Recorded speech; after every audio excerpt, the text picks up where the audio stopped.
Hi guys, ഇന്നത്തെ നമ്മുടെ വീഡിയോയിൽ കൂടെ ഞാൻ നിങ്ങളോട് ഷെയർ ചെയ്യാൻ ഉദ്ദേശിക്കുന്നത് നമ്മുടെ പുതിയ ഹിമാലയനെ കുറിച്ചിട്ടുള്ള ഒരു 6000 കിലോമീറ്ററോളം ഞാൻ ഈ വണ്ടി അത് ഓപ്പൺ ഹൈവേയിലും ട്രാഫിക്കിലും ഒക്കെ നമ്മൾ ലാസ്റ്റ് ടൈം ബാംഗ്ലൂർ പോയപ്പോൾ ഫുള്ള് ട്രാഫിക്കിൽ പെട്ടിട്ടുള്ള എക്സ്പീരിയൻസ്. അപ്പോൾ ഇങ്ങനത്തെ ഒരു വീഡിയോ ചെയ്യാൻ എന്തുകൊണ്ടാണ് കാരണം എന്ന് വെച്ചാൽ നാളെ ഇപ്പോൾ നിങ്ങളിപ്പോൾ ഹിമാലയൻ വാങ്ങാൻ ഉദ്ദേശമുണ്ടെങ്കിൽ വണ്ടിയെ കുറിച്ചിട്ടുള്ളൊരു ബാഡായിട്ടുള്ള ഇതല്ല, അതായത് വണ്ടിയുടെ മുകളിൽ കുറിച്ച് ഓടിച്ചിട്ട് അതായത് ഒരു 6000 കിലോമീറ്റർ ഓടിച്ചപ്പോൾ വണ്ടിയുടെ മുകളിൽ എനിക്ക് തോന്നിയ ഒരു എക്സ്പീരിയൻസ് ആണ് ഞാൻ ഈ വീഡിയോയിൽ കൂടെ നിങ്ങളോട് ഷെയർ ചെയ്യുന്നത്. ഫസ്റ്റ് തന്നെ ഞാൻ പറയാം, ഹാപ്പി ഓണം എല്ലാവർക്കും. ഇന്ന് ഓണമാണ്. അപ്പോൾ നമ്മൾ ഇന്ന് ഓണമായിട്ട് വീട്ടിൽ തന്നെയാണ് ഉള്ളത്. അപ്പം എൻ്റെ വീട്ടിലെ പൂക്കളം ഞാൻ നിങ്ങൾക്ക് കാണിച്ചു തരാം. ഇതാണ് എൻ്റെ വീട്ടിലെ പൂക്കളം ഞാൻ ഇട്ടിട്ടുള്ളത്. എങ്ങനെയുണ്ട്? വീഡിയോയുടെ താഴെ കമൻറ്റ് ചെയ്തിട്ട് പറയണേ പൂക്കളം എങ്ങനെയുണ്ടെന്ന്. ഫസ്റ്റ് തന്നെ പറയുക വെച്ചാൽ വണ്ടിയുടെ ലുക്കിൻ്റെ കാര്യത്തിലൊക്കെ വേറെ ലെവൽ തന്നെയാണ് കേട്ടോ. വണ്ടി സൈഡിൽ നിന്ന് നോക്കുകയാണെങ്കിലും വേറെ ലെവൽ തന്നെയാണ് വണ്ടിയുടെ ലുക്കിലും കാര്യങ്ങളിലൊക്കെ. കാരണം എനിക്കിഷ്ടമുള്ളൊരു കളറും കൂടിയാണ് ഈ ഹാൻഡിലെ ബ്ലാക്ക് എന്ന് പറയുന്നത്. നമ്മുടെ മനസ്സ് വിചാരിക്കുന്നിടത്ത് വണ്ടി എത്തുക എന്ന് പറയില്ലേ, ആ ഒരു രീതിയിലുള്ളൊരു വണ്ടിയാണ് നമ്മുടെ ഹിമാലയൻ. ഫസ്റ്റ് തന്നെ എനിക്ക് പറയാനുള്ളത് ഇതിൻ്റെ ഹെഡ്ലൈറ്റിനെ കുറിച്ചിട്ടാണ്. ഇതിൻ്റെ ഹെഡ്ലൈറ്റ് ഹൈവേയിലൊക്കെ പോകുമ്പോൾ നമുക്ക് ഫോക്കസ് തീരില്ല, അതായത് ലൈറ്റ് വളരെ കുറവാണ് നമ്മുടെ ഈ ഹെഡ്ലൈറ്റ്. ഹൈവേയിലൊക്കെ ഓടിക്കുമ്പോൾ നമുക്ക് ശരിക്കും ഫീൽ ചെയ്യും ലൈറ്റ് ഇല്ലാത്തത്. വളരെ ബുദ്ധിമുട്ടായിട്ട് എനിക്ക് ഈ വണ്ടിയിൽ ഫീൽ ചെയ്തു. നമ്മുടെ നാട്ടിലൊക്കെ കൂടുതലും ലൈറ്റ് ഇല്ലാത്ത ഹൈവേകൾ കുറേ ഉണ്ട്. അതായത് നമ്മൾ പവർഫുള്ളുള്ള വണ്ടി ആയതുകൊണ്ട് തന്നെ നമ്മൾ പെടയ്ക്കുകയും ചെയ്യും. ആ പെടയ്ക്കുമ്പോൾ നമുക്ക് ഈ ലൈറ്റിൻ്റെ ഈ വണ്ടിയുടെ ലൈറ്റിൻ്റെ വിസിബിലിറ്റി വളരെ കുറവായിട്ടാണ് ഉള്ളത്. പിന്നെ രണ്ടാമത്തെ കാര്യമായിട്ട് എനിക്ക് പറയാനുള്ളത്, നമ്മൾ ഈ ബൈക്ക് റൈഡ് പോകുമ്പോൾ നമ്മളൊരു നനഞ്ഞ റോട്ടിൽ കൂടെ പോകുമ്പോൾ ഈ ഫ്രണ്ട് ടയറിൻ്റെ അവിടെ നിന്ന് ഇങ്ങനെ വെള്ളം ഫ്രണ്ടിലേക്ക് വരും. ഈ ഫ്രണ്ടിലേക്ക് വന്ന വെള്ളം നമ്മൾ ഫ്രണ്ടിലേക്ക് പോകുമ്പോൾ കാറ്റടിച്ചിട്ട് നേരെ വന്നിട്ട് നമ്മുടെ ഹെഡ്ലൈറ്റിൻ്റെ മുകളിലേക്കാണ് ആ വെള്ളം വരിക. അപ്പോൾ അതൊരു ബാഡായിട്ട് എനിക്ക് തോന്നി ഈ വണ്ടിയുടെ മുകളിൽ. അതും രണ്ടാമത്തെ കാര്യം കേട്ടോ. ഹാൻഡിലിൻ്റെ മുകളിലേക്ക് വരികയാണെന്ന് വെച്ചാൽ മൂന്നാമത്തെ കാര്യം ഇവിടെയാണ്. നമ്മുടെ ഈ ജോയ്സ്റ്റിക്ക് ഉണ്ടല്ലോ, ഈ ജോയ്സ്റ്റിക്ക് ചില നേരത്തെ വർക്കാവുള്ളൂ, ചില നേരത്ത് വർക്കാവുന്നില്ല. ഈ ജോയ്സ്റ്റിക്ക് ചില നേരത്ത് നമ്മുടെ സ്ക്രീനിൽ കാണിക്കും മീഡിയ സംതിങ് ലോക്ക് എന്ന് പറഞ്ഞിട്ട് കാണിക്കും. ഇപ്പോൾ ഇവിടെ നോക്കുകയാണെന്ന് വെച്ചാൽ ഞാൻ ഓടിച്ച കിലോമീറ്ററാണ് ഈ കാണുന്നത്. 6468 കിലോമീറ്ററാണ്.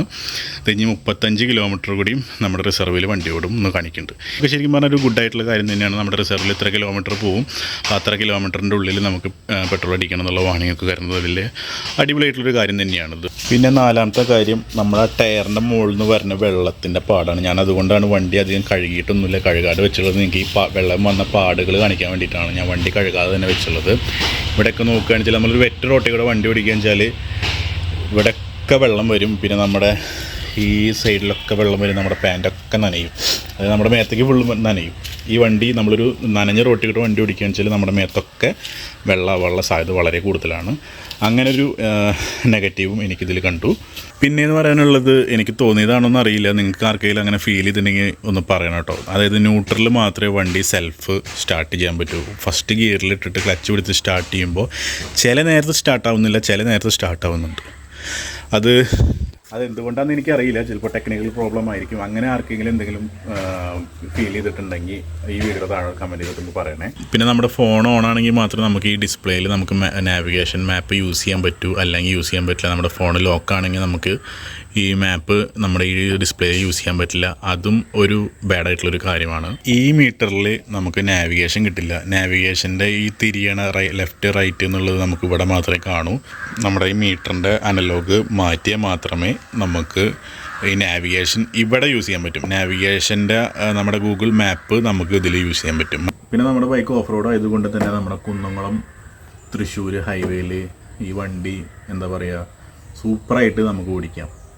നമ്മൾക്ക് ഈ ബാക്ക് പെയിനോ ഒന്നുമില്ല, ഏത് കുഴിയിൽ ചാടിയിലും ഇവനൊരു വിഷയമല്ല. അമ്മാതിരി സാധനമാണിത്. അതായത് ശരിക്കും ഞാൻ എക്സ്പീരിയൻസ് ചെയ്തതാണ്. നമ്മുടെ കൈപ്പറമ്പ് തൊട്ടിട്ട് നമ്മുടെ കേച്ചേരി കഴിഞ്ഞ് നമ്മുടെ ചൂണ്ടൽ വരെയുള്ള ആ സ്ട്രെച്ച് ഉണ്ടല്ലോ, ആ സ്ട്രെച്ച് ഫുള്ള് കുണ്ടും കുഴിയാണ്. കുറച്ച് കാലങ്ങളല്ല കുറേ കാലങ്ങളായിട്ട് അങ്ങനെ തന്നെയാണ് കിടക്കുന്നത്. അപ്പോൾ ആ റോഡ് ഞാൻ അന്ന് വരുമ്പോൾ ഇതിൻ്റെ മുകളിലാണ് വന്നത്. അപ്പോൾ അന്ന് ഞാൻ ഇതിൻ്റെ മുകളിലുള്ള ഗുണം, ആ ഒരു ഫീലിംഗ് ഞാൻ ഒരുപാട് എൻജോയ് ചെയ്തു. ആ കുണ്ടും കുഴിയും ശരിക്കും പറഞ്ഞാൽ നമ്മുടെ CBR ഒക്കെ ആണെന്ന് വെച്ചാൽ നമ്മുടെ തണ്ടലും പോയി ഒക്കെ പോയി.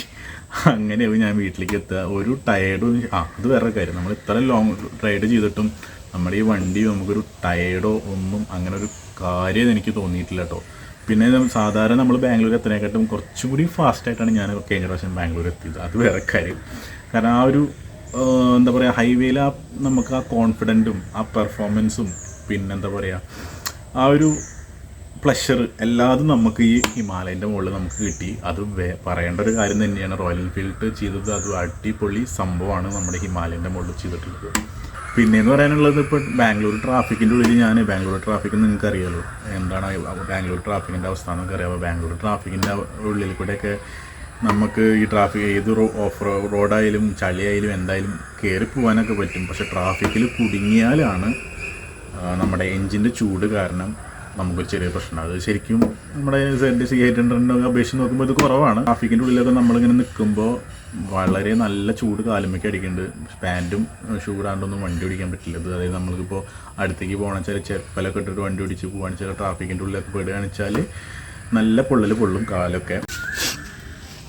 പിന്നെ പറയാനുള്ളത് നമ്മുടെ ഈ പുട്ട് റെസ്റ്റാണ്. നമ്മൾ ഏകദേശം ഇപ്പോൾ ഒന്ന് വണ്ടി ജസ്റ്റ് ഒന്ന് മുന്നിലേക്കൊക്കെ തള്ളി വെക്കുമ്പോൾ എപ്പോഴും കാലിടിക്കുന്ന ഒരു സ്ഥലമാണ് ഈ സാധനം. ഇതിൻ്റെ മുകളിൽ കാലിടിച്ചെന്നുണ്ട് നല്ല വേദന കേട്ടോ. അതുകൊണ്ട് തന്നെ ഞാനിത് ഇങ്ങനെ ഫോൾഡ് ചെയ്ത് വെക്കുകയാണ് ചെയ്യാറ്. രണ്ട് മൂന്ന് പ്രാവശ്യം എന്നല്ല, ഇടയ്ക്കിടയ്ക്ക് എൻ്റെ കാലിടയ്ക്ക് ഇതിൻ്റെ മുകളിൽ ഇടിക്കാറുണ്ട്. അപ്പോൾ അതൊരു വേറൊരു കാര്യമാണ്.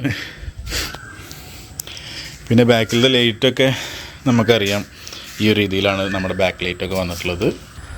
അപ്പോൾ അത്ര കുറച്ച് കാര്യങ്ങളാണ് എനിക്ക് നിങ്ങളോട് ഷെയർ ചെയ്യാനുള്ളത്. 6468 കിലോമീറ്റർ ഓടിച്ചതിന് ശേഷം എൻ്റെ പേഴ്സണലി എനിക്ക് ഫീൽ ചെയ്തുള്ള കാര്യങ്ങളാണ് ഞാൻ നിങ്ങളൊന്ന് ഷെയർ ചെയ്തത്.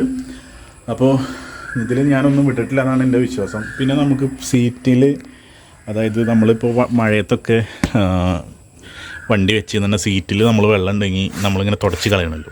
ആ ഒരു ഇത് നമുക്ക് ഈ വണ്ടിയുടെ മുകളിൽ ചെയ്യേണ്ടതായിട്ട് വന്നിട്ടില്ല കേട്ടോ ഇതുവരെ. അതുകൊണ്ട് സീറ്റിൽ വെള്ളം നിൽക്കണേ എന്നില്ല. അതൊരു പ്ലസ് പോയിൻ്റാണ് സംഭവം. അപ്പോൾ നിങ്ങൾക്ക് ഈ വീഡിയോ ഇഷ്ടപ്പെട്ടെന്ന് ഞാൻ വിചാരിക്കുന്നു. എൻ്റെ പേഴ്സണൽ എക്സ്പീരിയൻസ് ആണ് ഞാൻ നിങ്ങളോട് ഷെയർ ചെയ്തത്. അതായത് ഇതിൽ ഹിമാലയൻ ഫാൻസുകാരുണ്ടാവും, ഹിമാലയൻ ഹേറ്റേഴ്സ് ഉണ്ടാവും, എല്ലാവരും ഉണ്ടാവും. അപ്പോൾ അവരോടൊക്കെ എനിക്ക് പറയാനുള്ളത് ഞാൻ എൻ്റെ പേഴ്സണൽ കാര്യങ്ങൾ, അതായത് എനിക്ക് ഈ വണ്ടി 6468 കിലോമീറ്റർ ഓടിച്ചിട്ടുള്ള എക്സ്പീരിയൻസ്, അതാണ് ഞാൻ നിങ്ങളോടൊന്ന് പങ്കുവെച്ചത്. അപ്പോൾ നമുക്ക് അടുത്ത വീഡിയോ കാണാം.